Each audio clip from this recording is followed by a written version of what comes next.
सोनिया जी का कमेंट मैंने देखा, वो पब्लिक मीटिंग में कह रही थी, ये ऐसे दिखा रहे हैं कि अब तक देश में कुछ हुआ ही नहीं और नरेंद्र मोदी आकर रातों रात कुछ कर देंगे। 21वीं सदी का ये पहला दशक इतनी अच्छी अपॉर्चुनिटी थी देश को। अटल बिहारी वाजपेयी जी ने जहां छोड़ा था, पूरे विश्व को लगने लगा था कि अब हिंदुस्तान टेक ऑफ करेगा, देश आगे बढ़ेगा। ग्लोबलाइजेशन के इस युग में हिंदुस्तान एक ताकत के साथ खड़ा होगा, लेकिन अचानक टेक ऑफ करना छोड़ दीजिए, हम रनवे पर ही कोलैप्स कर गए और इसके कारण देश को गंभीर नुकसान हुआ है।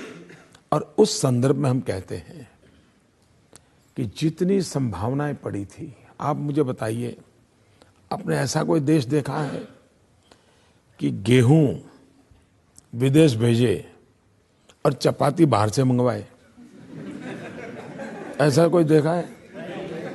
हम आयरन और विदेश भेजते हैं और स्टील बाहर से मंगवाते हैं। अब इसको क्या कहेंगे? यह देश जिसके पास 20,000 मेगावाट बिजली के कारखाने बंद पड़े हैं, दूसरी तरफ कोयला की खदानें बंद पड़ी हैं। खदानें बंद क्यों पड़ी हैं? तो फाइल खो गई है। सुप्रीम कोर्ट में जाकर के दिल्ली सरकार कहती है फाइल खो गई है। अब मुझे लगता है उनके लिए फाइल खो गई है, देश के लिए लाइफ खो गई है। और इसके कारण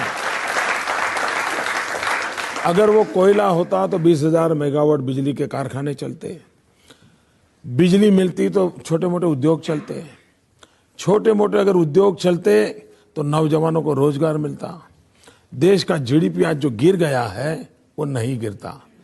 ये जब सारी बातें हम उठाते हैं तो उनके मन में सवाल उठा है। और देखिए, उनको प्रॉब्लम ये नहीं है कि उन्होंने काम किया कि नहीं किया, उनका प्रॉब्लम ये है कि हम 4-4 पीढ़ी से देश चलाते हैं, 60 साल से इस देश पर हमारा कब्जा है, और एक चाय वाला हमें ललकारता है, ये उनको सहन नहीं हो रहा है। ये लोकतंत्र है, छोटे से छोटा बच्चा भी शासक को सवाल पूछ सकता है।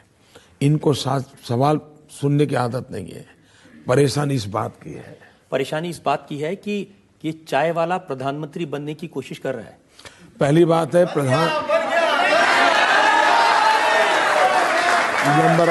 नंबर 1